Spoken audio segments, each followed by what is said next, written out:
ਅੱਜ ਕੇਂਦਰ ਅਤੇ ਕਿਸਾਨਾਂ ਵਿਚਾਲੇ 11ਵੇਂ ਗੇੜ ਦੀ ਮੀਟਿੰਗ ਹੋਣ ਜਾ ਰਹੀ ਹੈ। ਦੱਸੇ ਕਿ ਕਿਸਾਨ ਆਗੂ ਅਤੇ ਖੇਤੀ ਮੰਤਰੀ ਨਰਿੰਦਰ ਸਿੰਘ ਤੋਮਰ ਵਿਗਿਆਨ ਭਵਨ 'ਚ ਪਹੁੰਚ ਚੁੱਕੇ ਨੇ। ਇੱਥੇ ਦੱਸਦੇ ਕਿ ਪਿਛਲੀ ਮੀਟਿੰਗ 'ਚ ਕੇਂਦਰ ਨੇ ਕਿਸਾਨਾਂ ਨੂੰ ਖੇਤੀ ਕਾਨੂੰਨਾਂ ਤੇ 1.5 ਤੋਂ 2 ਸਾਲ ਤੱਕ ਰੋਕ ਲਗਾਉਣ ਦਾ ਪ੍ਰਸਤਾਵ ਵੀ ਦਿੱਤਾ ਸੀ, ਜਿਸ ਨੂੰ ਲੈ ਕੇ ਅੱਜ ਮੀਟਿੰਗ 'ਚ ਵੀ ਚਰਚਾ ਹੋਵੇਗੀ। ਉੱਥੇ ਦੱਸਿਆ ਜਾ ਰਿਹਾ है कि किसान आगू संयुक्त किसान मोर्चे की मीटिंग च इस प्रस्ताव नूं रद्द कर चुके ने, पर हुण देखण वाली गल यही होवेगी कि इस मीटिंग च दोवें धिरां च सहमति बनदी है जां फिर नहीं। किसानां वल्लों लगातार दिल्ली बार्डर अते संघर्ष किया जा रहा है। अज किसान जथेबंदियां दी केंद्र दे नाल 11वें दौर की जो मीटिंग है वो हो रही है।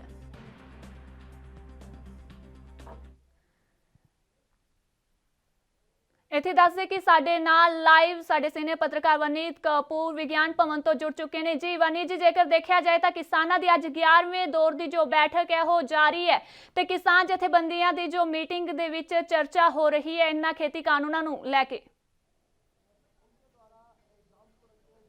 बिल्कुल देखो, सीधे तौर पर इस वक्त आप विज्ञान भवन के बाहर ही मौजूद हाँ, जिथे हुण तो कुछ देर पहला किसान आगू जिहड़े ने वड्डी संख्या के इत्थे पुजे सी और आ बैठक जिहड़ी है विज्ञान भवन विखे शुरू होंदी हुई नज़र आ रही है। केंद्रीय मंत्री जिहड़े ने वो इत्थे पुज चुके ने।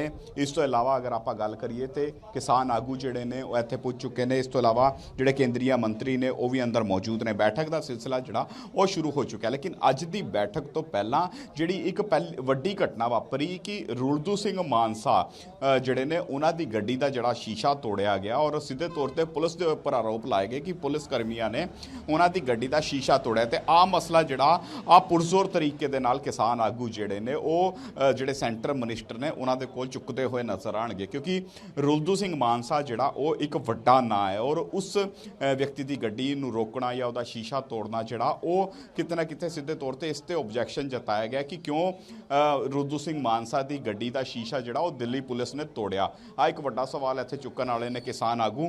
इस तो इलावा जेकर आप गल करिए तो सरकार की तरफों जिहड़ा प्रपोजल दिता गया सी 20 तरीक की बैठक ते वो प्रपोजल नूं किसान जथेबंदियां जिहड़ियां ने एक सिरे तो नकार चुकियां ने। सीधे तौर पर कहंदियां होईयां नज़र आ रही ने कि तुसी जिहड़ा नवां कोई प्रपोजल दिओ जिस दे विच इन कानूनां नूं पूर्ण तौर ते रद्द करन दी गल होए। इस तो इलावा किसानी दी लाइफलाइन MSP दी जेकर गल करिए ते MSP नूं कानूनी दायरे दे विच लिआउण दी भी गल होए। इस ते भी तुसी सानूं किते ना किते प्रपोजल दिओ जिस दे विच कहा जाए कि कानून जिहड़े ने वो पूर्ण तौर ते रद्द होणगे।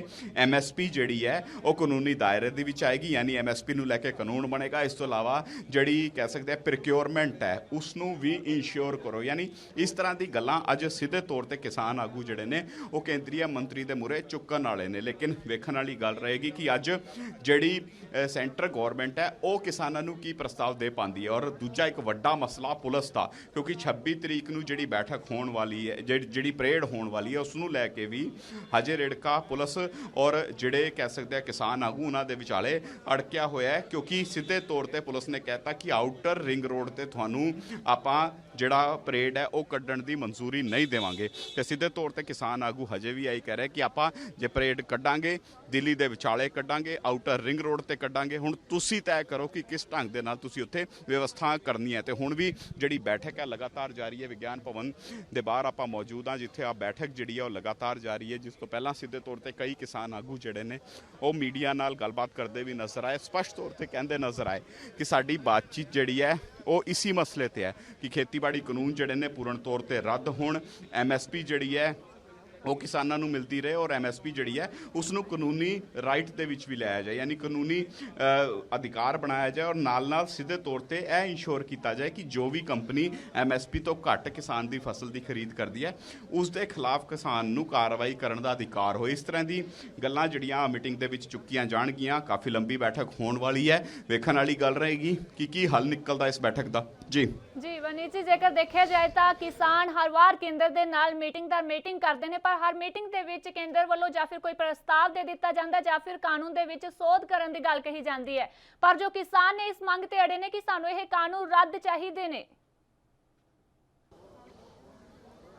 ਦੇਖੋ ਪਿਛਲੀ ਵਾਰ ਦੀ ਜੇਕਰ ਬੈਠਕ ਦੀ ਗੱਲ ਕਰੀਏ ਤੇ ਪਿਛਲੀ ਵਾਰ ਦੀ ਬੈਠਕ ਦੇ ਵਿੱਚ ਆਪਣੇ ਰੁਖ ਦੇ ਵਿੱਚ ਜ਼ਰੂਰ ਕੇਂਦਰ ਦੀ ਜਿਹੜੀ ਮੋਦੀ ਸਰਕਾਰ ਹੈ ਉਹਨੇ ਬਦਲਾਵ ਕੀਤਾ ਸੀ। ਜ਼ਰੂਰ ਹੁਣ ਸੋਧਾਂ ਤੋਂ ਹਟ ਕੇ ਕਹਿੰਦੀ ਹੋਈ ਨਜ਼ਰ ਆਈ ਸੀ ਕਿ ਅਗਲੇ 2 ਸਾਲਾਂ ਤੱਕ ਆਪਾਂ ਕਾਨੂੰਨਾਂ ਨੂੰ ਸਸਪੈਂਡ ਕਰ ਦਿੰਦੇ ਆ ਔਰ ਉਸ ਤੋਂ ਬਾਅਦ ਇੱਕ ਕਮੇਟੀ ਬਣਾ ਦਿੰਦੇ ਆ। ਕਮੇਟੀ ਤੈਅ ਕਰ ਲੂਗੀ ਕਿ ਜਿਹੜੇ ਪੁਆਇੰਟ ਵਿਵਾਦਿਤ ਲੱਗਦੇ ਨੇ ਜਾਂ ਜਿਹੜੇ ਪੁਆਇੰਟ ਇਹੋ ਜਿਹੇ ਲੱਗਦੇ ਨੇ ਬਈ ਕਿਸਾਨੀ ਨੂੰ ਬਦਹਾਲੀ ਵੱਲ ਨੂੰ ਤੋਰਨਗੇ ਉਹ ਪੁਆਇੰਟ ਆਪਾਂ ਬਾਹਰ ਕੱਢ ਦਿਆਂਗੇ। ਉਸ ਤੋਂ ਬਾਅਦ ਜੇ ਲੱਗੇਗਾ ਕਿ ਹੁਣ ਜਿਹੜੇ ਕਿਸਾਨਾਂ ਦੀ ਮੰਗਾਂ ਦੇ ਅਨੁਰੂਪ ਆ ਕਾਨੂੰਨ ਬਣੇ ਨੇ ਤੇ ਫਿਰ ਇਹਨਾਂ ਨੂੰ ਲਾਗੂ ਕਰ ਦਿਆਂਗੇ। ਲੇਕਿਨ ਇੱਥੇ ਕਿਸਾਨ ਜਥੇਬੰਦੀਆਂ ਕਹਿ ਰਹੀਆਂ ਨੇ ਕਿ ਸਰਕਾਰ ਦੀ ਮਨਸ਼ਾ ਜਿਹੜੀ ਆ ਉਹ ਸਾਫ਼ ਹੈ, ਉਹ ਕਿਸੇ ਵੀ ਤਰ੍ਹਾਂ ਅੰਦੋਲਨ ਜਿਹੜਾ ਉਹ ਖਤਮ ਕਰਾਉਣਾ ਚਾਹੁੰਦੀ ਹੈ। ਇਸ ਤਰ੍ਹਾਂ ਦੀ ਮਿੱਠੀ ਗੋਲੀਆਂ ਦੇ ਕੇ ਵੀ ਕਿਤੇ ਨਾ ਕਿਤੇ ਅੰਦੋਲਨ ਜਿਹੜਾ ਉਹ ਖਤਮ ਕਰਾਉਣ ਦੀ ਮਨਸ਼ਾ ਹੈ ਸਰਕਾਰ ਦੀ। ਲੇਕਿਨ ਇਸ ਮਨਸ਼ਾ ਨੂੰ ਆਪਾਂ ਪੂਰਾ ਨਹੀਂ ਹੋਣ ਦਿਆਂਗੇ ਜਦੋਂ ਤੱਕ ਸਾਡੀਆਂ ਸਾਰੀਆਂ ਮੰਗਾਂ ਪੂਰੀਆਂ ਨਹੀਂ ਹੁੰਦੀਆਂ, ਯਾਨੀ ਸਿੱਧੇ ਤੌਰ ਤੇ ਜਦੋਂ ਤੱਕ ਖੇਤੀਬਾੜੀ ਕਾਨੂੰਨ ਰੱਦ ਨਹੀਂ ਹੁੰਦੇ ਤਦ ਤੱਕ ਅੰਦੋਲਨ ਜਿਹੜਾ ਇਸੇ ਢੰਗ ਦੇ ਨਾਲ ਜਾਰੀ ਰਹੇਗਾ। ਔਰ ਅੱਜ ਦੀ ਵੀ ਜੇਕਰ ਬੈਠਕ ਦੀ ਗੱਲ ਕਰੀਏ ਤੇ ਇਸ ਬੈਠਕ ਤੋਂ ਪਹਿਲਾਂ ਸੰਯੁਕਤ ਮੋਰਚਾ ਦੀ ਜਿਹੜੀ ਇੱਕ ਵੱਡੀ ਬੈਠਕ ਹੋਈ ਸੀ ਔਰ ਉਸ ਤੋਂ ਪਹਿਲਾਂ ਜਿਹੜੇ ਪੰਜਾਬ ਦੀ ਜਥੇਬੰਦੀਆਂ ਦੀ ਇੱਕ ਵੱਡੀ ਬੈਠਕ ਹੋਈ, ਉਸਨੇ तमाम ਮਸਲਿਆਂ ਦੇ ਉੱਪਰ ਚਰਚਾ ਹੋਈ ਹੈ ਔਰ ਸਿੱਧੇ ਤੌਰ ਤੇ ਮਸਲਿਆਂ ਤੇ ਚਰਚਾ ਤੋਂ ਬਾਅਦ ਆਹੀ ਫੈਸਲਾ ਲਿੱਤਾ ਗਿਆ ਕਿ ਸਰਕਾਰ ਦਾ ਪ੍ਰਪੋਜ਼ਲ ਜਿਹੜਾ ਉਹ ਕਿਸਾਨਾਂ ਨੂੰ ਸਵੀਕਾਰ ਨਹੀਂ ਹੈ ਤੇ ਨਵਾਂ ਪ੍ਰਪੋਜ਼ਲ ਕੀ ਸਰਕਾਰ ਦਿੰਦੀ ਹੈ ਉਸ ਤੇ ਵੀ ਵਿਚਾਰ ਵਟਾਂਦਰਾ ਕਿਸਾਨ ਜਥੇਬੰਦੀਆਂ ਅੰਦਰ ਕਰਦੀਆਂ ਨਜ਼ਰ ਆਉਣਗੀਆਂ ਔਰ ਉਸ ਤੋਂ ਬਾਅਦ ਆਪਣੇ ਪੱਤੇ ਖੋਲ੍ਹਦੀਆਂ ਵੀ ਨਜ਼ਰ ਆਉਣਗੀਆਂ। ਬੈਠਕ ਸ਼ੁਰੂ ਹੋ ਚੁੱਕੀ ਹੈ, ਵੇਖਣ ਵਾਲੀ ਗੱਲ ਰਹੇਗੀ ਕਿ ਕਿਹੜੇ ਮਸਲਿਆਂ ਤੇ ਸ਼ੁਰੂਆਤੀ ਦੌਰ ਦੇ ਵਿੱਚ ਚਰਚਾ ਹੁੰਦੀ ਹੈ ਔਰ ਰੁਲਦੂ ਸਿੰਘ ਮਾਨਸਾ ਨਾਲ ਜਿਹੜੀ ਘਟਨਾ ਵਾਪਰੀ ਹੈ ਉਸ ਤੇ ਕੇਂਦਰ ਸਰਕਾਰ ਕੀ ਸੰਗਿਆਨ ਲੈਂਦੀ ਹੈ ਔਰ ਕਿਆ ਹੁਣ ਪੁਲਿਸ ਕਰਮੀਆਂ ਦੇ ਖਿਲਾਫ ਕਿਸੇ ਤਰ੍ਹਾਂ ਦੀ ਕਾਰਵਾਈ ਦੇ ਆਦੇਸ਼ ਦਿੱਤੇ ਜਾਂਦੇ ਨੇ, ਇਹ ਵੀ ਅਹਿਮ ਰਹਿਣ ਵਾਲਾ ਹੈ। ਜੀ ਵਨੀ, ਜੇਕਰ ਦੇਖਿਆ ਜਾਏ ਤਾਂ ਕਿਸਾਨਾਂ ਨੇ ਪਹਿਲਾਂ ਹੀ ਜੋ ਕੇਂਦਰ ਵੱਲੋਂ ਪ੍ਰਸਤਾਵ ਦਿੱਤਾ ਗਿਆ ਸੀ ਉਸ ਨੂੰ ਖਾਰਿਜ ਕਰ ਦਿੱਤਾ ਕਿ ਸਾਨੂੰ ਇਹ ਪ੍ਰਸਤਾਵ ਮਨਜ਼ੂਰ ਨਹੀਂ ਹੈ ਕਿਉਂਕਿ ਅਸੀਂ ਕਾਨੂੰਨ ਰੱਦ ਚਾਹੁੰਦੇ ਹਾਂ। ਤੇ ਅਹਿਮ ਇਹ ਦੇਖਣਾ ਹੋਵੇਗਾ ਕਿ ਆਖਿਰ ਇਸ ਬੈਠਕ ਦੇ ਵਿੱਚ ਕੋਈ ਗੱਲਬਾਤ ਬਣ ਪਾਉਂਦੀ ਹੈ ਜਾਂ ਫਿਰ ਅੱਜ ਅਗਲੀ ਜੋ ਤਾਰੀਖ ਹੈ ਕੇਂਦਰ ਵੱਲੋਂ ਕਿਸਾਨਾਂ ਨੂੰ ਦਿੱਤੀ ਜਾਵੇਗੀ।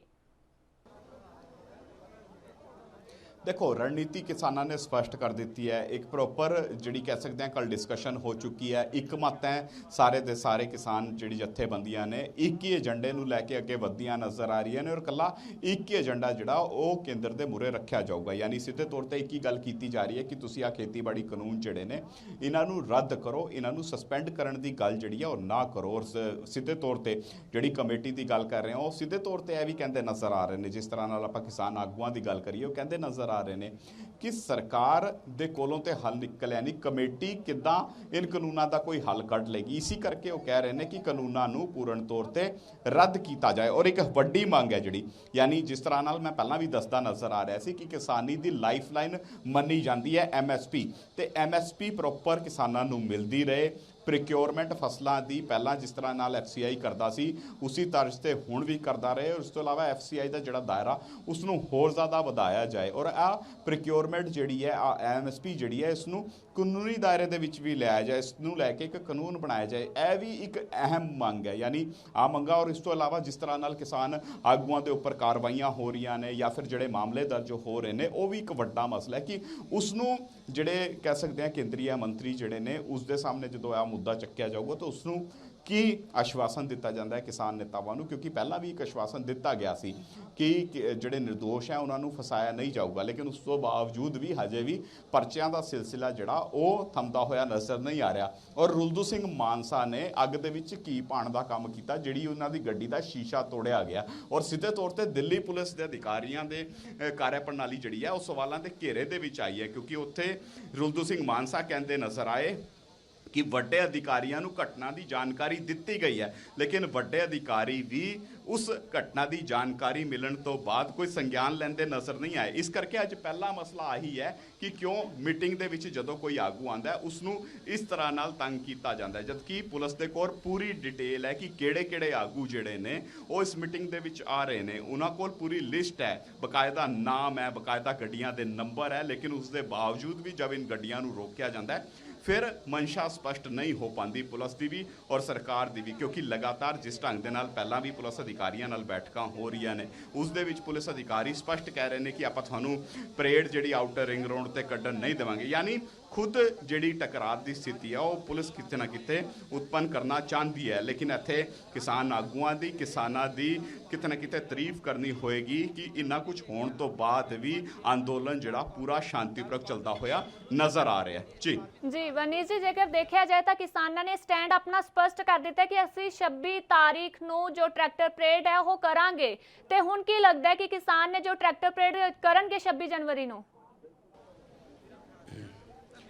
ਬਿਲਕੁਲ ਦੇਖੋ 26 ਜਨਵਰੀ ਦੀ ਜਿਹੜੀ ਪਰੇਡ ਹੈ ਉਹ ਬਿਲਕੁਲ ਕਲੀਅਰ ਹੈ ਕਿ 26 ਜਨਵਰੀ ਨੂੰ ਪਰੇਡ ਕੱਢੀ ਜਾਊਗੀ ਔਰ 26 ਜਨਵਰੀ ਦੀ ਜਿਹੜੀ ਪਰੇਡ ਹੈ ਉਹ ਵੀ ਆਊਟਰ ਰਿੰਗ ਰੋਡ ਤੇ ਕੱਢੀ ਜਾਏਗੀ। ਹੋਰ ਕਿਸੇ ਥਾਂ ਆ ਜਿਹੜੀ ਪਰੇਡ ਹੈ ਉਹ ਨਹੀਂ ਕੱਢੀ ਜਾਏਗੀ ਕਿਉਂਕਿ ਇੱਥੇ ਕਿਸਾਨ ਸਪਸ਼ਟ ਤੌਰ ਤੇ ਕਹਿ ਚੁੱਕੇ ਨੇ ਕਿ ਆਪਾਂ ਤੁਹਾਨੂੰ ਰਾਹ ਦੱਸ ਦਿੱਤਾ ਹੈ, ਆਪਾਂ ਤੁਹਾਨੂੰ ਸਮਾਂ ਦੱਸਤਾ ਹੈ, ਆਪਾਂ ਤੁਹਾਨੂੰ ਆ ਵੀ ਦੱਸਤਾ ਹੈ ਕਿ ਕਿੰਨੇ ਟਰੈਕਟਰ ਜਿਹੜੇ ਨੇ ਉਹ ਇਸ ਪਰੇਡ ਦਾ ਹਿੱਸਾ ਬਣਨਗੇ। ਹੁਣ ਵਿਵਸਥਾ ਤੁਸੀਂ ਤੈਅ ਕਰਨੀ ਹੈ ਕਿ ਕਿਸ ਢੰਗ ਨਾਲ ਤੁਸੀਂ ਵਿਵਸਥਾ ਕਰ ਸਕਦੇ ਹੋ, ਕਿਸ ਢੰਗ ਦੇ ਨਾਲ ਤੁਸੀਂ ਆ ਰੂਟ ਜਿਹੜੇ ਨੇ ਇਹਨਾਂ ਨੂੰ ਡਾਈਵਰਟ ਕਰ ਸਕਦੇ ਹੋ, ਕਿਸ ਢੰਗ ਦੇ ਨਾਲ ਤੁਸੀਂ ਬਾਰਡਰਾਂ ਦੇ ਉੱਪਰ ਜਿਹੜੇ ਟਰੈਕਟਰ ਮੌਜੂਦ ਨੇ ਉਹਨਾਂ ਨੂੰ ਦਿੱਲੀ ਦੇ ਵਿੱਚ ਐਂਟਰ ਕਰਾ ਸਕਦੇ ਹੋ। ਸਾਰੀ ਵਿਵਸਥਾ ਤੁਸੀਂ ਕਰਨੀ ਹੈ। ਜੇਕਰ ਤੁਸੀਂ ਰੋਕਣ ਦੀ ਵੀ ਕੋਸ਼ਿਸ਼ ਕਰੋਗੇ ਤਾਂ ਵੀ ਬੈਰੀਕੇਡ ਲੰਘ ਕੇ ਆ ਕਿਸਾਨ ਜਿਹੜੇ ਨੇ ਟਰੈਕਟਰਾਂ ਰਾਹੀਂ ਅੱਗੇ ਵਧਦੇ ਹੋਏ ਨਜ਼ਰ ਆਣਗੇ। ਹਰ ਇੱਕ ਟਰੈਕਟਰ ਦੇ ਉੱਪਰ ਤਿਰੰਗਾ ਲੱਗਿਆ ਹੋਏਗਾ। ਸ਼ਾਂਤੀਪੂਰਵਕ ਆ ਪੂਰਾ ਦਾ ਪੂਰਾ ਪਰੇਡ ਰਹੇਗੀ। ਲੇਕਿਨ ਪੁਲਿਸ ਇਸ ਨੂੰ ਲੈ ਕੇ ਕੀ ਕੁਝ ਫੈਸਲਾ ਲੈ ਪਾਉਂਦੀ ਹੈ ਕਿਉਂਕਿ ਇਸ ਬੈਠਕ ਤੋਂ ਬਾਅਦ ਪੁਲਿਸ ਦੇ ਅਧਿਕਾਰੀਆਂ ਦੇ ਨਾਲ ਵੀ ਇੱਕ ਬੈਠਕ ਹੋਣ ਵਾਲੀ ਹੈ ਜਿਸ ਦੇ ਵਿੱਚ ਇਸ ਮਸਲੇ ਦੇ ਉੱਪਰ ਵੀ ਚਰਚਾ ਹੋਊਗੀ ਕਿ ਪਰੇਡ ਨੂੰ ਲੈ ਕੇ ਕਿਸ ਤਰ੍ਹਾਂ ਦੀ ਵਿਵਸਥਾ ਕਰਨੀ ਹੈ ਔਰ ਕਿਆ ਆਊਟਰ ਰਿੰਗ ਰੋਡ ਤੇ ਕਿਸਾਨ ਜਾ ਸਕਦੇ ਨੇ ਕਿਉਂਕਿ ਇੱਕ ਵੱਡਾ ਸਵਾਲ, ਕਿਉਂਕਿ ਪਹਿਲਾਂ ਵੀ ਆਹੀ ਗੱਲ ਹੋਈ ਕਿ ਆਪਾਂ ਸਿਰਫ ਆਊਟਰ ਰਿੰਗ ਰੋਡ ਤੇ ਹੀ ਪਰੇਡ ਕੱਢਾਂਗੇ ਤੇ ਇਸ ਮਸਲੇ ਤੇ ਵੀ ਪੁਲਿਸ ਅਧਿਕਾਰੀਆਂ ਨਾਲ ਇੱਥੇ ਹੀ ਬੈਠਕ ਹੁੰਦੀ ਨਜ਼ਰ ਆਏਗੀ ਤੇ ਓਵਰਆਲ ਆ ਬੈਠਕਾਂ ਦਾ ਦੌਰ ਜਿਹੜਾ ਉਹ ਜਾਰੀ ਹੈ। ਵੇਖਣ ਵਾਲੀ ਗੱਲ ਰਹੇਗੀ ਕਿ ਸਿੱਟੇ ਚੜ੍ਹਦੀਆਂ ਨਜ਼ਰ ਆਉਂਦੀਆਂ ਬੈਠਕਾਂ ਜਾਂ ਫਿਰ ਹਜੇ ਆ ਬੈਠਕਾਂ ਦਾ ਦੌਰ ਇਸੇ ਤਰ੍ਹਾਂ ਨਾਲ ਜਾਰੀ ਰਹੂਗਾ। ਜੀ ਵਨੀ, तमाम ਜਾਣਕਾਰੀ ਦੇ ਲਈ ਤੁਹਾਡਾ ਬਹੁਤ-ਬਹੁਤ ਧੰਨਵਾਦ। ਦੱਸਦੇ ਕਿ ਕਿਸਾਨ ਲਗਾਤਾਰ ਦਿੱਲੀ ਬਾਰਡਰਾਂ ਤੇ ਡਟੇ ਹੋਏ ਨੇ ਅਤੇ ਕਿਸਾਨਾਂ ਦੀ ਵਿਗਿਆਨ ਭਵਨ ਦੇ ਵਿੱਚ 11ਵੇਂ ਦੌਰ ਦੀ ਜੋ ਬੈਠਕ ਹੈ ਉਹ ਵੀ ਜਾਰੀ ਹੈ ਜਿਸ ਦੇ ਵਿੱਚ ਕਿਸਾਨਾਂ ਵੱਲੋਂ ਅੱਜ ਵੀ ਜੋ ਚਰਚਾ ਇਹੀ ਕੀਤੀ ਜਾਵੇਗੀ ਕਿ ਸਾਨੂੰ ਇਹ ਕਾਨੂੰਨ नहीं चाहिए। जिवें कि तुसी अपने टीवी स्क्रीन ते एक्सक्लूसिव तस्वीरां देख पा रहे हो कि नरिंदर सिंह तोमर खेतीबाड़ी मंत्री इस मीटिंग दे विच पहुंच चुके ने। टीवी स्क्रीन ते एनबी न्यूज़ के जरिए तुसी लाइव एक्सक्लूसिव तस्वीरां देख पा रहे हो कि खेतीबाड़ी मंत्री नरिंदर सिंह तोमर इस मीटिंग दे विच पहुंच चुके ने ते ਹੁਣ ਕਿਸਾਨਾਂ ਦੇ ਨਾਲ ਜੋ ਗੱਲਬਾਤ ਹੈ ਸ਼ੁਰੂ ਕੀਤੀ ਜਾਵੇਗੀ ਤੇ ਆਖਿਰ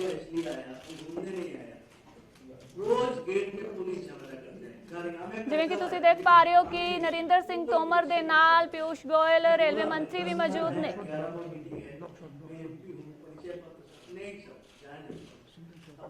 ਅੱਜ ਇਹ ਜੋ बैठक है काफ़ी अहम मनी जा रही है क्योंकि किसानों को अज इस बैठक तो काफ़ी उम्मीदा ने कि कोई ना कोई नतीजा जरूर निकल पाएगा क्योंकि जो सरकार है लोगों द्वारा ही चुनी जाती है तो लोगों दी मुश्किलों को हल करना सरकार की जिम्मेवारी है।